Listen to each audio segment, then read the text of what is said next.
Ką čia, Barborytė, valgai? Vafliuką. Labai skanus. Avižiniai bananiniai vafliai yra be cukraus, be pieno produktų, be glitimo ir tik tai iš sveikuoliškų ingredientų tu gausi nuostabų pusryčių, priešpiečių ar tiesiog deserto variantą.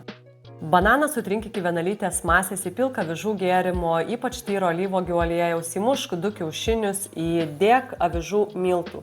Ir truputėlį ant pačios pabaigos įberžalės, kad tavo vafliai būtų ryškiai geltonos spalvos. Proporcijas ir visą receptą rasi Sveikatai Palankus svetainėje. Tik atmink, jeigu nori minkštučių vaflių, tai įdėk mažiau avižų miltų, o jeigu nori tokių traškių, gardžių vaflių, tai gali įdėti truputį daugiau avižų miltų.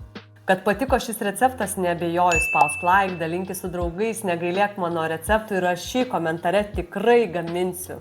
Jeigu nori daugiau receptų be nieko, įsigyk 97 receptų knygą, kurią parašiau tau ir tau niekada nereiks sukti galvos, tu turėsi receptus be glitimo, be laktozės, be cukraus. Sek mane socialiniuose tinkluose Facebook, Instagrame bei prenumeruok Sveikatai Palankus naujienas ir būk pirmas, kuris gaus iš manęs naudingiausią informaciją, galėsi rinktis kursus, seminarus, mano knygas sukurtas bei patarimus nemokamus skirtus būtent tau, kad būtum sveikas ir laimingas.